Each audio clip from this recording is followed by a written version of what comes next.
Hello and welcome to today's Agentic AI virtual workshop. This is the second edition, and thank you for coming along.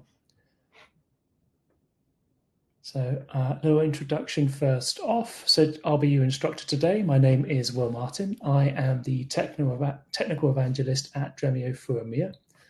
I've been in the data space for over 15 years now, and I've had pretty much every role in every industry. So I started out in particle physics, doing statistical analysis at CERN. I've been a professional services and data engineer consultant. I've done work at an entity resolution startup for banking, shipping logistics, entertainment, healthcare, you name it. I've probably done it. And today I'm going to be here today to talk to you about using Agentic AI with your data lakehouse. So today our agenda is as follows. We're going to start off with an introduction to data lakehouses, because I'm sure there may be some of you who are unfamiliar with what they are.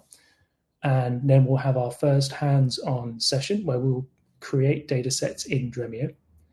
And then we'll go back to the slides and have another educational portion where I will talk about Agentic AI and MCP. And then we'll go hands-on again and interact with our Dremio lakehouse using an Agentic AI. And then we'll close out with a Q&A. So first things first, a little bit of housekeeping. I will post in the chat a link to the landing page. So this is the site you will use to access Dremio. So if you click on this link, you should see something like this. And you'll have two links here that we're going to use for the workshop. Don't go ahead and click anything just yet. I'll show you the credentials in a minute when we get to that portion. Similarly, we'll have another link we'll be using for this workshop. So this is a GitHub repo which contains a few pieces of SQL code that we'll use to set up our environment in this first hands-on session. This should have been shared with you by email. If not, I'll post it in the chat as well. Just now.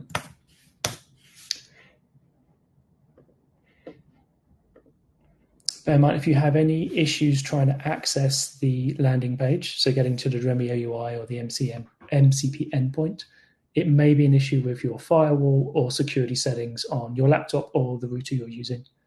If so, don't panic, just follow along, and the instances will be up for the rest of today. So if you can't access live with me now, feel free to try again later on another machine or another network. And finally, the last piece of housekeeping, if you have any questions, there's a dedicated Q&A section at the end of today. But if you do have any, please feel free just to post them in the chat during the hands-on sections, and I'll do my best to answer them. Great. Okay. Now let's start off with the very first question you're probably asking, who are Dremio? So Dremio is an intelligent lakehouse platform enabling self-surface analytics and AI. So our idea is to bring our users closer to their data with a lakehouse which offers flexibility, scalability, and performance at a fraction of a cost compared to other vendors in the space. It's a relatively new company, but our main focus is on open source software. You'll see here on the left, we are creators of several Apache open source projects, such as Apache Arrow and Apache Polaris, and we are key contributors and educators on Apache Iceberg. So next question, what is a data lakehouse? So you've likely heard of a data lake and a data warehouse, and a data lakehouse is a combination of these two things. The idea is to bring together the best of both worlds. So you have the low-cost, scalable storage of a lake, which is where you're going to be storing your data, but you can enable reliable transactions like a warehouse, or also similar to a database. So on the right of the screen here, you can see two boxes. This is a typical kind of data lake analysis setup. So you have your data lake, which holds your data, and you have some sort of compute. So that's your lake. And to turn it into a lake house, you add a little structure. You do that by adding two components. One is a table format. This is metadata that defines your data table, and then a data catalog. And this provides the correct version of your data table to your compute. So a typical data lakehouse platform looks like this. First of all, you have your data saved in a file format. You have your metadata saved in a table format. You have some sort of enterprise catalog, which facilitates pushing the right data to your compute, which is a query engine. And the enterprise catalog also has a bunch of other features, such as governance and security and making sure the right people have the right access to things. So this is a general data lakehouse architecture. For Dremio, we look like this. So we store data in Apache Parquet, which is a columnar data format. We use Apache Iceberg for the metadata. We have our own enterprise catalog, which under the hood is Apache Polaris. And then we have our own Dremio query engine, which incorporates Apache Arrow. And this is a big, nice, better overview of what Dremio looks like. So we get you from data silos to data insights wherever your data is. So whether it's in cloud or on-premise data sources, things like Hadoop, BigQuery, Snowflake, you can get it into Dremio. If you're using Iceberg or other table formats, and also we connect to other Lakehouse catalogs. So we have our own, but also we connect to Polaris catalog, derived Polaris catalogs like Snowflake's catalog, and then Unity catalog as well. The idea is to bring this all together into Dremio as an analytical and data refinement engine, and then push this through to where you want to use your data. So things like BI, applications, or what's most relevant today, AI purposes. So that's the background. Let's talk about the first hands-on session, creating data sets in Dremio. So our workshop setup is as follows. So we are the user, that's you on the left here. And step one is we want to create data for our AI to interrogate. And we're going to do that using the Dremio UI and writing SQL code. So our objective is creating data sets in Dremio. We're going to create a simple data workflow for our agent access. It's going to be based on some sample Iceberg tables, which are preloaded on all your instances. We're going to define the workflow using SQL code, which we're going to write into Dremio UI, which has its own SQL editor. We're going to organize this data structure into a medallion style architecture. And then we're also going to create a semantic layer for our AI agent to leverage. So there's a few terms there you may not be familiar with. So I'll just give some quick definitions. So first off, medallion architecture. This is a data management design pattern. And the idea is you organize your data into layers of progressively improving quality and usability. So you start off with bronze, which is your raw data. Then you refine that, maybe clean some values or change your columns. That would be a silver layer data set. And then finally, your gold would be a curated business level table that you're free to use for your applications or to pass on to other business units or people who didn't create the data set. There are a few naming conventions for a medallion, but gold, silver, bronze is the most common, and it's what we're going to use today. Secondly, there'll be discussions of tables and views. So a table is a physical data set or a materialized data set, and we'll see that in the Dremio UI will be shown by purple icons. And secondly, we have views, which are the more commonly used in Dremio, and these are virtual data sets that are generated from SQL code and don't actually contain any data. And these are teal in our UI. And then finally, I discussed the semantic layer, and this is a business-friendly interface for your enterprise data. The idea is to translate complex technical data structures into understandable business terms. And you do this by adding on information such as documentation, wikis, and labels. But the thing to remember here is it only really counts as a semantic layer if it's in the tool you're using. Having like an external wiki on an internal website doesn't count as a semantic layer. Okay, with that, let's begin. Now, if you could just navigate to the workshop environment page I shared in the chat earlier, so the multi-tenant onboard web link, and I will share you your login credentials. So your username will be Dremio, and your password will be Dremio123.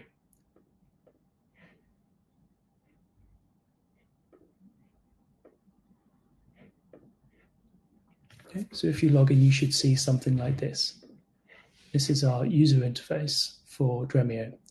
So we have a few things down the left-hand side. We have here is our homepage.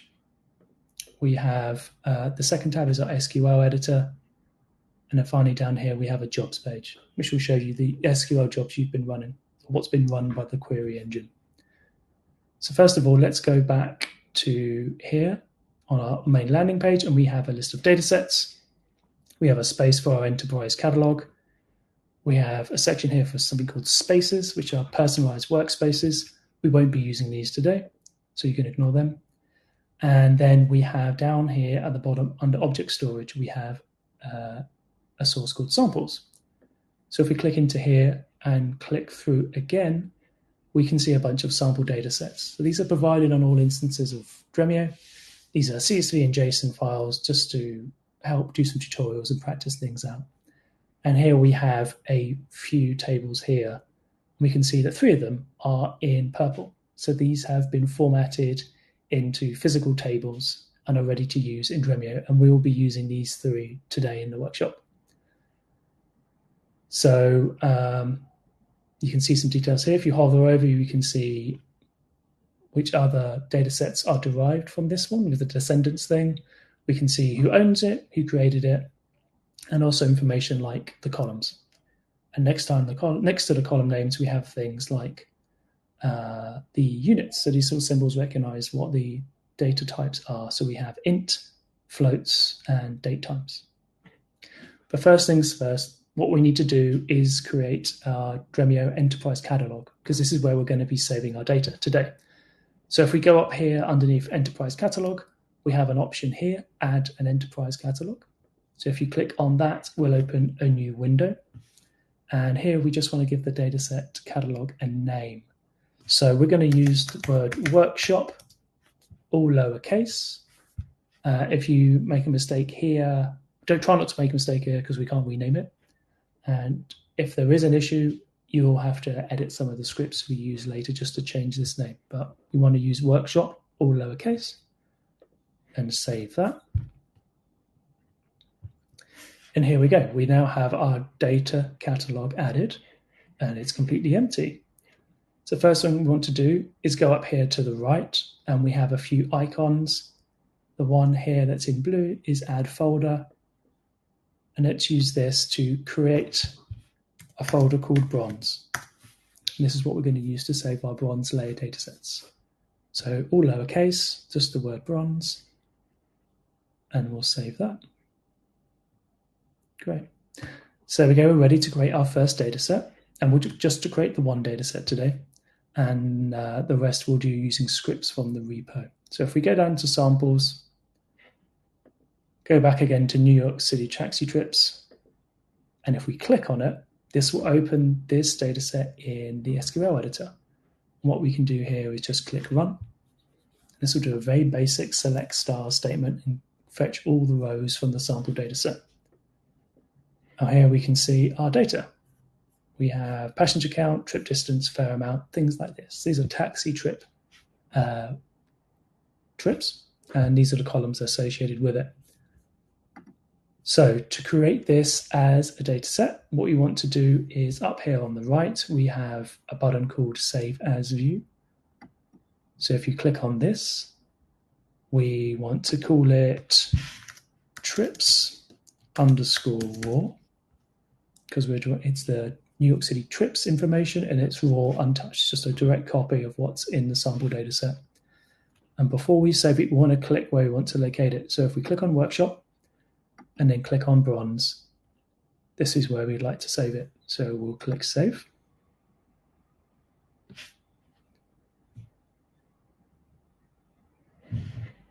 And here we go. If we click back on our datasets tab up here and go again into workshop, we have our bronze directory, which we created ourselves earlier. And inside this, we now have a trips raw dataset. And it has all the same information as our samples because it's a direct copy. But you'll notice here the icon is teal. So this is a virtual dataset. This is a view. And we have the little iceberg logo here. So this is an iceberg view. but it's functionally the same as the sample data set. So, like I said, this is the only one we're going to create by hand today. This isn't an SQL workshop. We want to get on and use AI. So what we want to do now is navigate to the GitHub repository. So this is, I shared in the chat earlier, and we shared earlier in the email. So if we go back to this, we have one SQL file called completeproject.sql. And this is what we'll use to create the rest of our medallion architecture. So it will create a few more bronze data sets. It will create a silver directory, fill that with 2 silver data sets, and then finally a gold directory with a gold data set. So what you want to do here is just Control A, just collect and copy everything. And what we'll do is go back to the Dremio UI, click on the SQL runner on the left.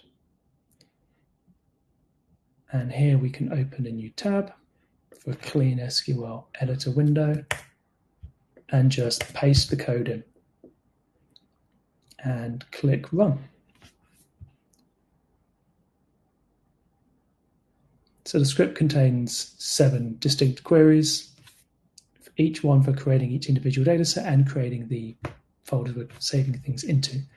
You can see here that everything ran without a hitch. Everything is green ticks all the way through.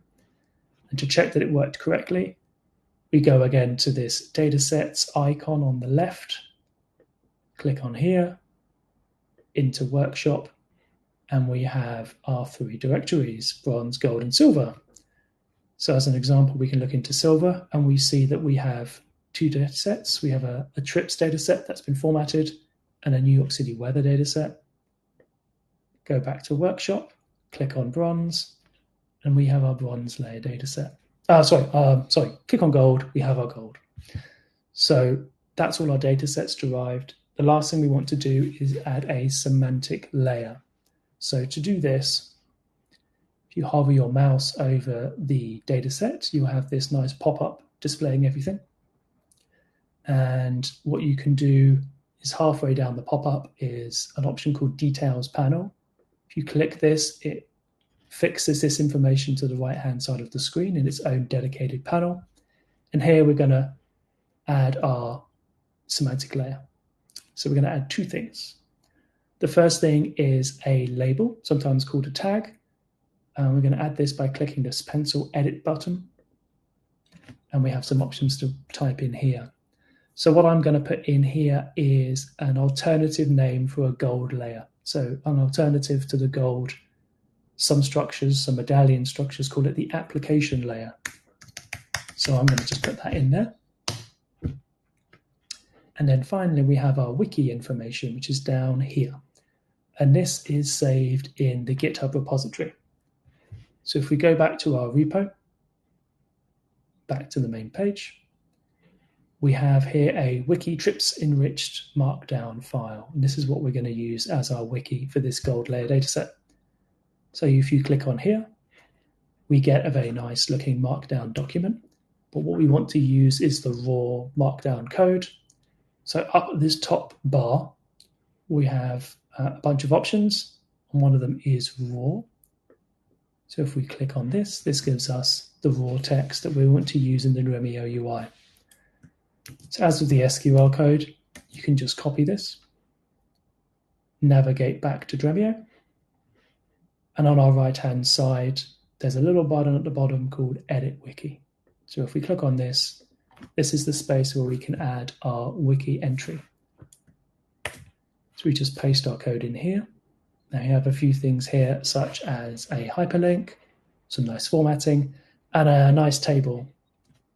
Don't worry about the ASCII columns and pipes not lining up. Dremio will interpret that for us, and it will come out looking fine. So you just click Save here. And here you go. We have our nice little documentation. There's another button in the middle of the page to make it a nicer view to look at. And we can see here we have our columns and we have our wiki. So we have a nice readable table describing our column names, what they are, and what their units are. We also have a lovely hyperlink, which will take us to the Wikipedia page for New York City, in case you don't know where this data is referring to. And there you go. That is the end of the hands-on session, creating our data sets. I will add a little comment in the chat. And if you could just add an emoji to that, a little thumbs up, I'll let you know. Lets me know how well you guys are doing and if you followed along so far.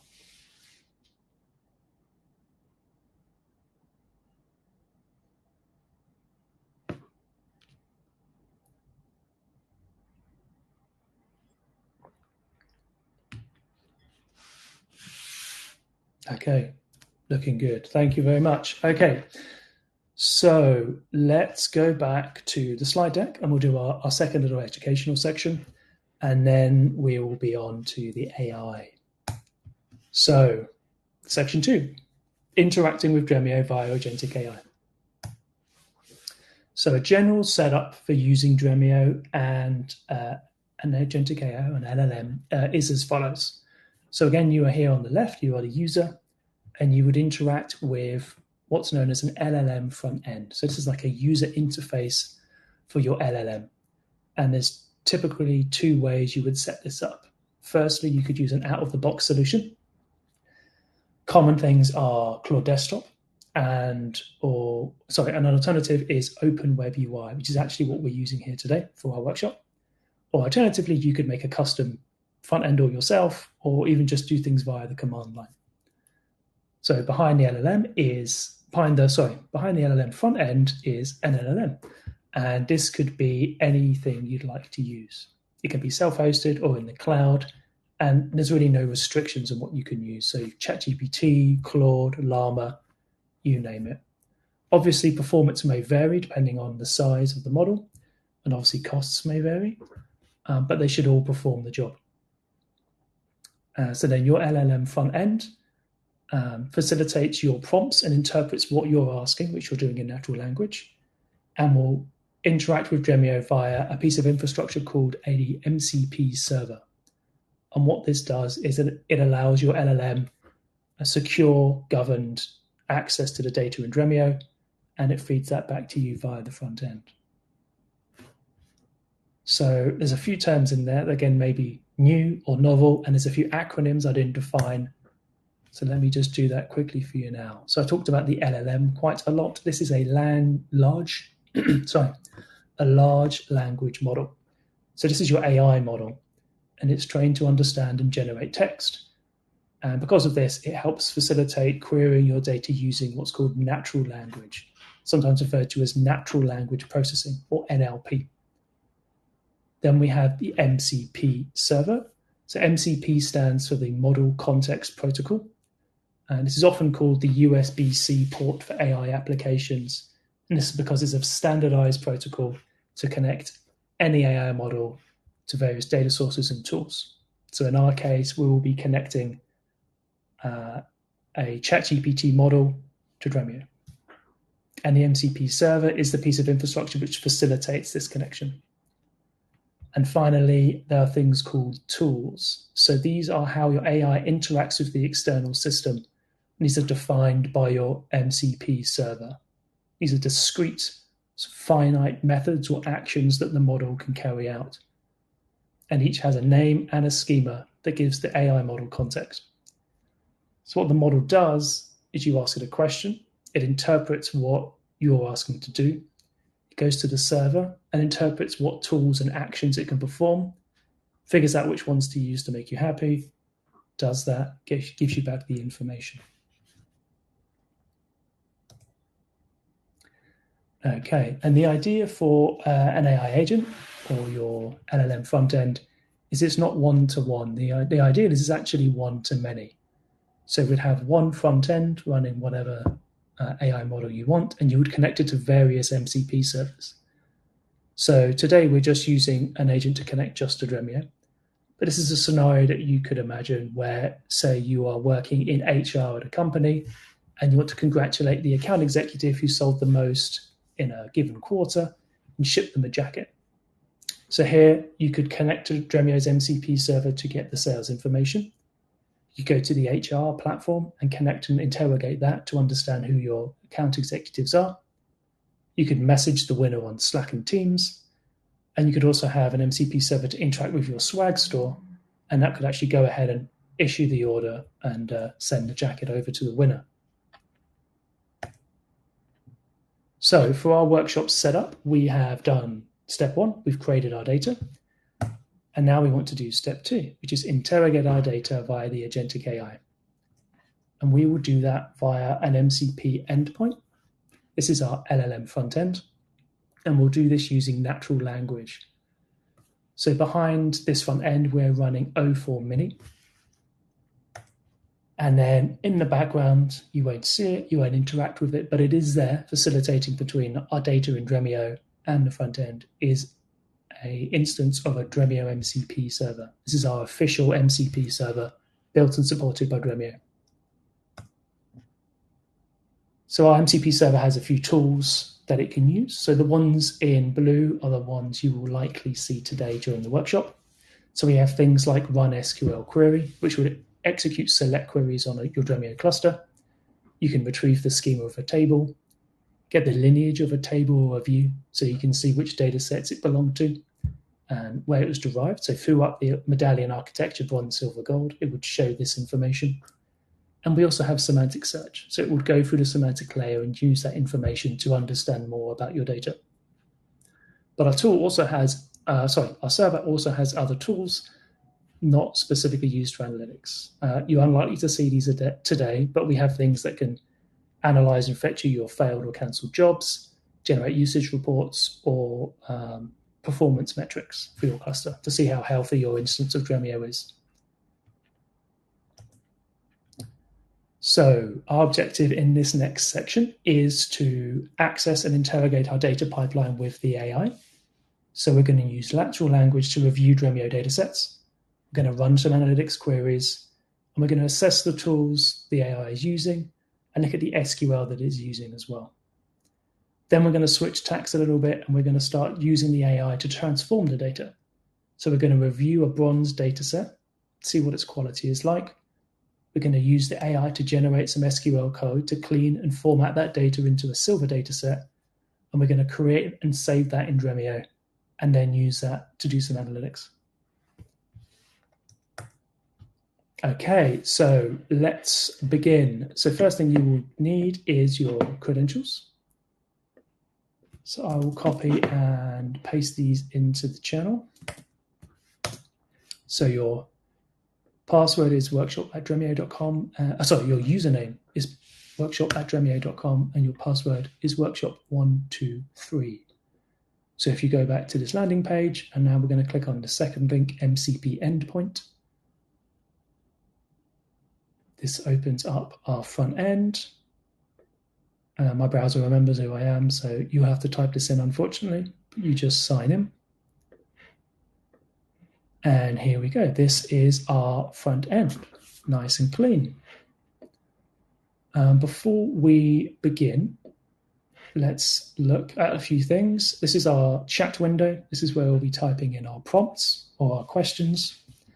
And we can see here just below there are 3 little icons. The one in the middle has a little wrench. And if you click on that, it will show us that we actually have the Dremio MCP server available. So if you had multiple MCP servers connected, this would list all of them. And then just above, we can see that we are using the O4 Mini model. Okay, great. So first things first, why don't we see what data sets we have available in Dremio? So I'll post this in here, and I'll also put it in the chat. So if you don't want to type, you can follow along.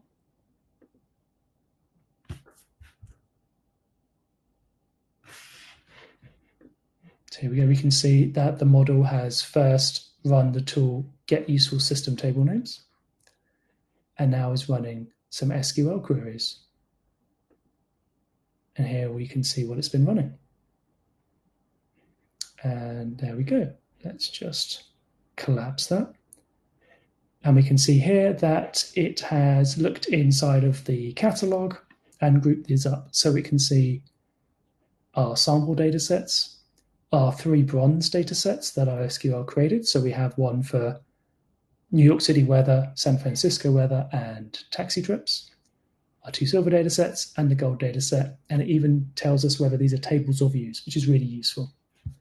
Okay. You can also see here we have a few prompts. So one good thing about an agentic AI is it will prompt and sort of guess ahead. It's one way to think about it and kind of suggest things to do next. So we're not going to bother with that just yet. First thing we're going to do is test its context. So one thing with agentic AIs or these kind of natural language interfaces is the concept of getting people who are non-technical access to your data.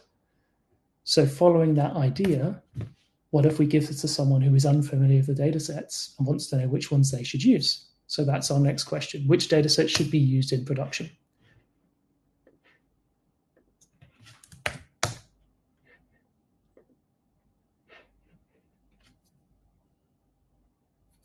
And here we go. So the AI has looked, it's understood our medallion architecture, it's understood our semantic layer, and it's recommending that consumers should use the gold layer assets, which is correct.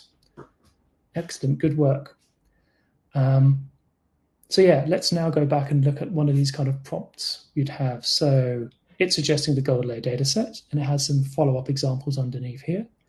So let's look at this top one here. Can you show me the schema and sample rows for the workshop gold trips enhanced? This is our gold layer data set. So let's get it to show a few rows.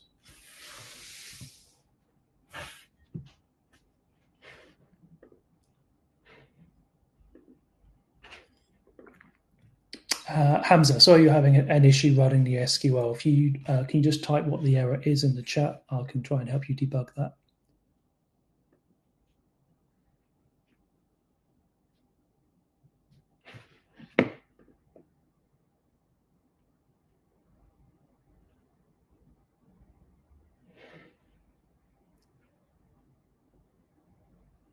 Okay, here we go. We have the schema. It's pulled out all the column names and what their types are. Very useful. And it's presented this information as a table for us to look at, which is really good. So one thing to consider here is, if you bear in mind the general architecture that I showed you earlier, where Dremio, the LLM will write a select statement and query Dremio that way. So we can actually see here, it's done this here using the tool run SQL query. So if we open this, we can actually see the SQL it ran. So if we select and highlight this and go back to our UI for Dremio, create a new tab, we can actually run the SQL it ran. One thing you'll notice, first of all, is there's a few backslashes. So these are specific characters that tell certain SQL editors or interpreters how to handle quotes. So we don't need any of this. So we just delete these. These are useful, but Dremio SQL engine doesn't use these things. There you go. If you delete all of these and click run, ta-da, we've run the same query that the LLM did. So this is a really powerful educational tool if you're inclined to understand what your AI is doing, and you can even learn from it. So you can ask it to do something you're unfamiliar with, see how it executes it, and learn from what it's doing. Okay, back to our AI. So we've asked a few basic questions. Let's actually do some analytics. So first question we want to do is this. Let's look at our gold layer data set, and let's see if rain or snow is more common. I'll paste that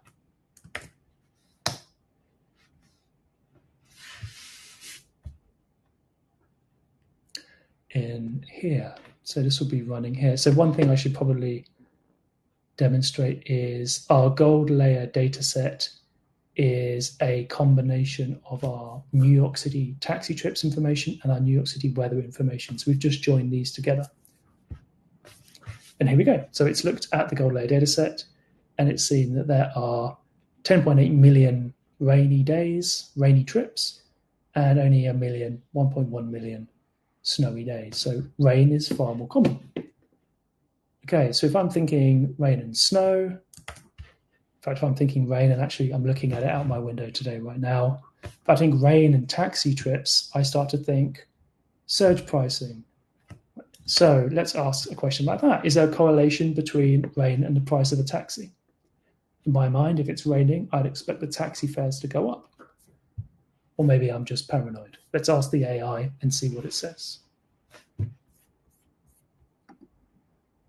So Hamza, from your error, it's perhaps you've either not created the bronze layer dataset or the bronze directory, or perhaps you've misnamed your data catalog.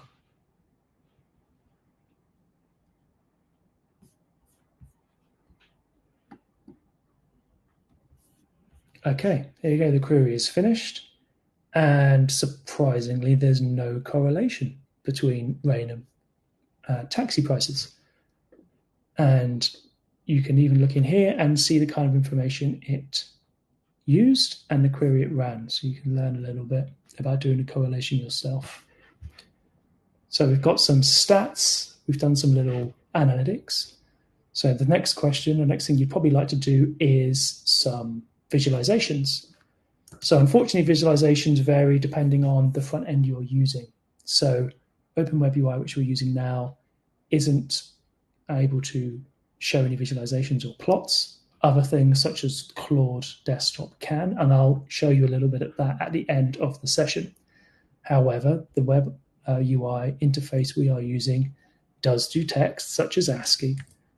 So we can ask it to make a little bar graph using text. And I'll post that in the chat. So Usrono, apologies if I got your name wrong. For our experience today, we have a fixed front end and a fixed model. You are able to use any LLM you want if you set up yourself, but for today, we've kind of locked the experience down.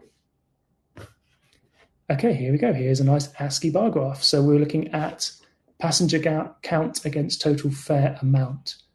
So I would expect the more passengers you have for the fare to go up. And looking at this, we can see that actually it's fairly stable between 1 and 5 passengers, and then it starts to jump at 7. So I guess it doesn't correlate to the seats being used, but the seats in the car. So this is probably a jump in price because they're now using bigger vehicles. But one interesting thing to see here is there's a whole bunch of data sets, but a whole bunch of records that have 0 passengers. Very strange, something that would be worth looking into. But we're not going to look into it today. So that is part 1. We've taken our data sets in Dremio and we've been interrogating them with the AI. We can ask some basic questions, get some information for a layperson who's unfamiliar. We could also do some analytics, and we can do some limited visualizations. So now we're going to the second stage where we discussed actually repeating what we did in phase 1, creating and refining a data set. But instead of using SQL in the Dremio UI, we're going to use natural language in our Agentic AI instead. So if you recall, going back to the Dremio UI, we had 3 data sets, New York City weather, New York City taxi trips, and San Francisco weather. So we haven't used this data set yet. This is the one we're going to use in this section here. So I'm going to ask a relatively short question. I'm going to take advantage of the context the AI should have built up over our previous questions where we've been asking for the schema and the data layers. I'm just going to say, show me the bronze data sets. And here we go. So it's showing the 3 data sets, and the one in the middle is the one we want, San Francisco weather raw. Let me just post that in the chat. That was the question we asked. And okay, so what we want to do is say, show me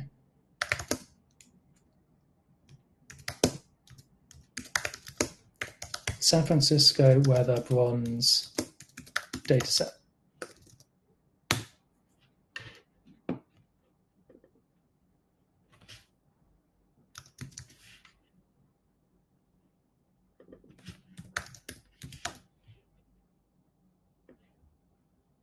Because we have the table we want to use, but let's see what it looks like. Let's eyeball it, see if we can see any issues.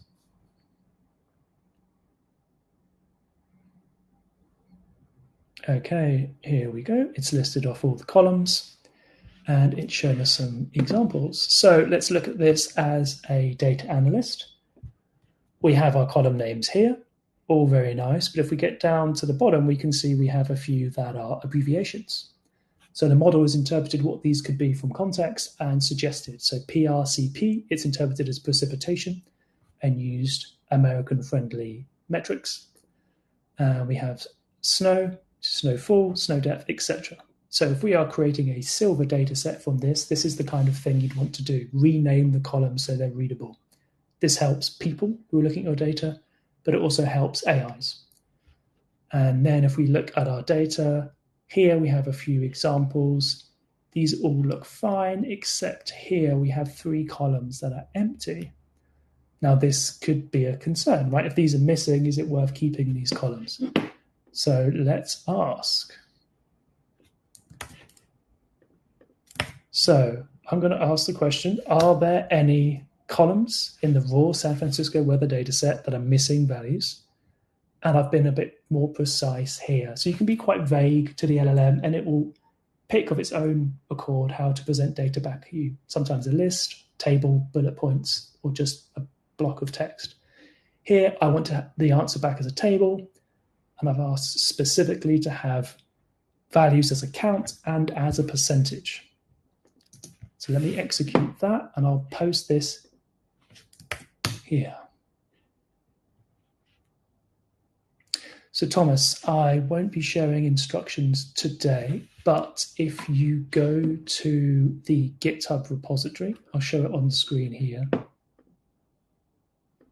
On the main README, there are a few links at the top. The 4th one down is a link to a blog post by another evangelist here at Dremio, using the Dremio MCP server with any LLM model. I think that blog probably has some of the information you're looking for. So feel free to look at that later.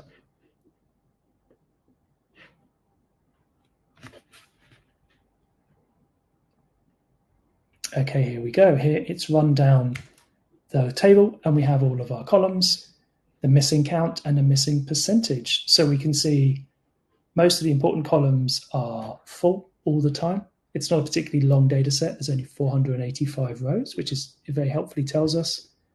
And we can see that snow, snow depth, and average temperature are almost always empty. But 2 of them do have values. Snow and snow depth do have values sometimes, so we should keep that value. Sorry, keep that column. So what we want to do now, keeping that in mind, is why don't we write a silver data set? So let's ask it to write some SQL for us. Write an SQL select statement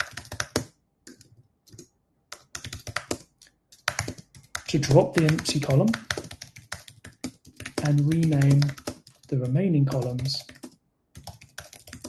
to human readable names. Okay, and I'll post this question in the chat. That's kind of a long one to type.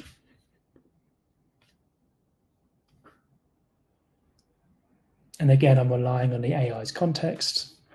I've not stated which data set to use. It just knows, because we've been talking about the bronze San Francisco data set, to use that.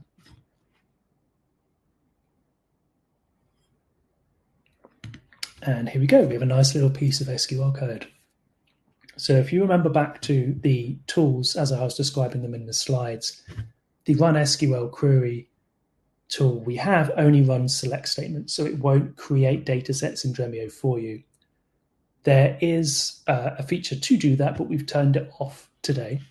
So what we are going to do is select this code, copy it, and we're going to run it in Dremio to create our data set. So let's open a new tab, paste in this select statement, and we're going to run it. And there we go. There is our data set. Very nice. So it's renamed precipitation, and it's no longer using the empty data set. And what we want to do here is, if we go again, like we did at the beginning, save as view, click to workshop, and we want to save this in the silver layer. And we're going to call this, what do we want to call this? San Francisco weather. Let's use this name.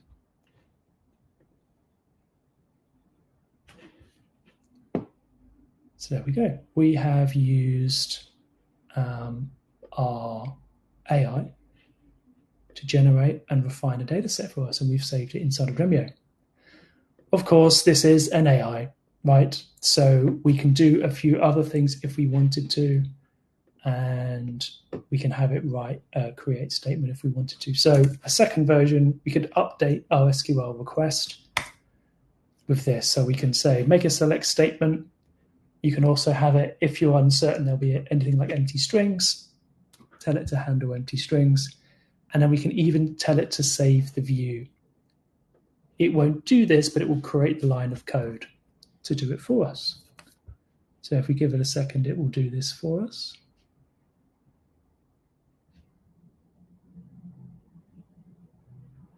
And there we go. It's made a more robust SQL statement. It is casting values to floats. It is checking for empty strings, which would break this kind of data type changes.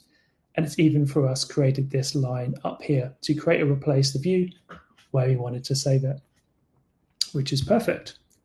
Okay, so finally, we have looked at a bronze data set with an AI. We have assessed data quality, written an SQL statement to create a silver data set and save that to our data catalog. So let's compare it. We now have two weather data sets, one for San Francisco and one from New York. So let's compare it. So we're going to ask how many records in a New York City data set occur in the period covered by the San Francisco data set.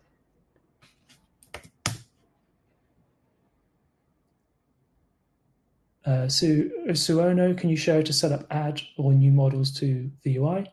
No, you asked this earlier. We're not adding any models to the UI. It's a locked experience down for the workshop today.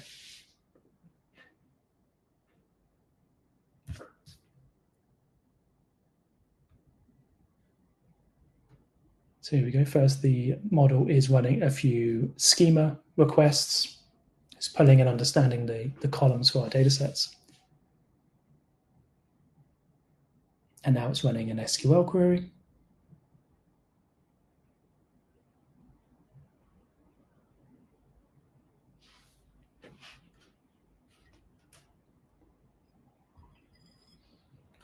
And here we go. So it has run this count here. It's produced this piece of SQL code.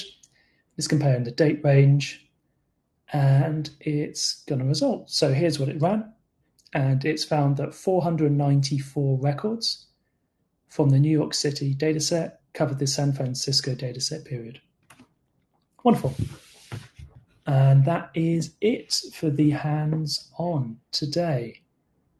And if we go back to the slides, that's it. Time for questions. I will go to the chat and see if anyone has any questions or needs any assistance on what we've discussed.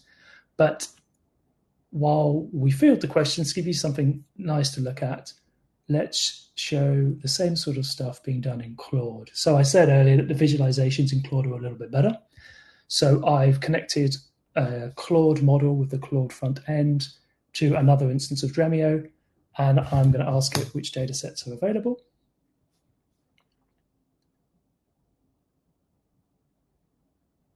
The structure's a little different, but it's the same data sets.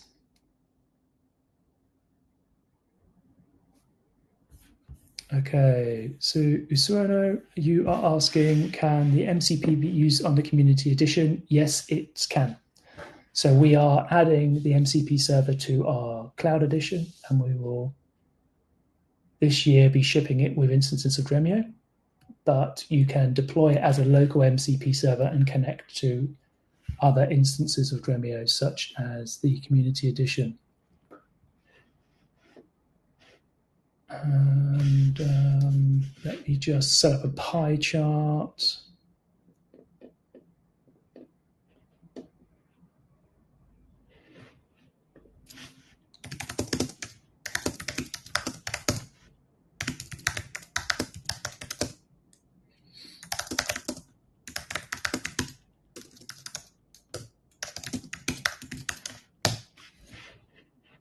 Okay, back to the questions. So, sorry, Gan, but it's cut off your name, so I can't see your whole name.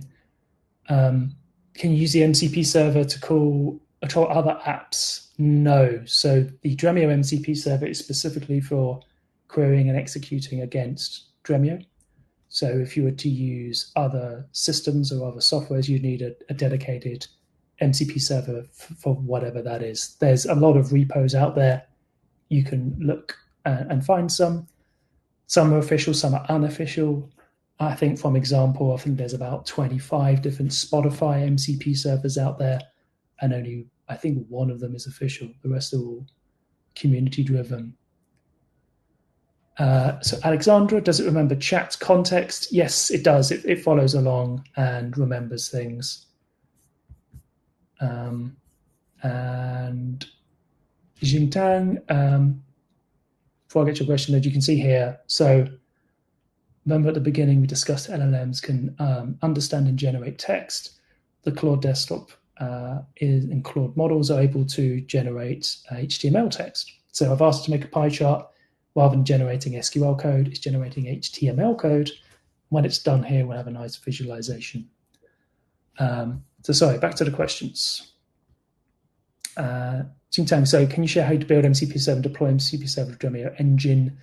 Yes. So if you go back to the GitHub repository link we shared, the second link here, Dremio MCP Server repository, this is a link to the repo for the MCP server. So you can pull, it has instructions here to pull it down, create the MCP server, run it locally, and then even the steps to connect to your Dremio instance. So this is the hands-on version of setting up yourself that we cut out of today's experience. So Chris, will MCP Server be shipped as part of Dremio software as well? That is the plan. We are focusing on cloud first because it's easier to deploy it to cloud instances, but it will be coming to version 26 at some point in the near future. And Ganback can use the Dremio MCP server to call API controller for apps. Nope. Answered that already. So one MCP. I'm trying to understand your question. You're asking which MCP is better to control other things. For some things, this will be a case of trial and error. So for Dremio, we have an official MCP server. So that's the best thing to use and interact with Dremio. Other platforms should have their own dedicated supported official server. If there's an official MCP server, use that. If there's not, try one of the community created ones. But like I said, you typically have one MCP service per software. So if I go back in the slides here, for example, right, we have an MCP server for Dremio, an MCP server for the HR platform, one for Slack, one for your Swag store. Thomas, I don't believe the sessions are being recorded, but the marketing team will reach out to all of you and with some more information following this. And if the recording's not there, go ahead and ask for it. I think at least we should be sharing the slides. One thing that does and will stay up is the GitHub repo that we used. And again, like I said earlier, your instances will remain up for the rest of today. But at the end of today, Pacific time, the instances will be destroyed. So if you want to do this again, I would recommend doing a trial of Dremio or putting the community edition and then following the Dremio MCP GitHub repos steps and setting it up yourself. Okay, we are close to time. Let's ask Claude to make a bar chart.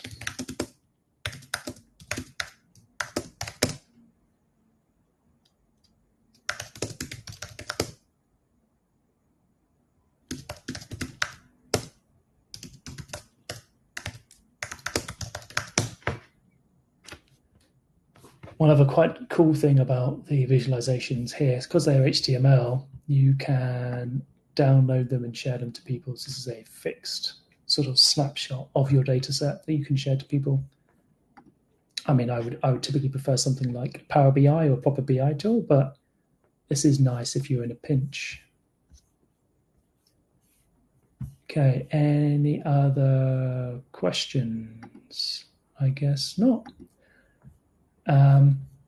Well, in that case, one last thing. If you have enjoyed today, we are also running other live virtual workshops. So next week, we have the next in a series of Apache Iceberg Lakehouse workshops. So if you're interested in the first half of what we were doing, so creating data sets in the Lakehouse, querying using SQL and Spark, things like this, this live workshop will go through doing that, setting things up, querying data sets, etc. This is really interesting stuff and really useful. So if that sounds like your kind of thing, sign up and take part next week. Okay. In that case, thank you, everybody. I'll stay on for another 2 minutes. But if not, and there's no more questions, thank you for joining me today. I've had fun. I hope you've had fun. And hopefully you'll use Dremio in the future.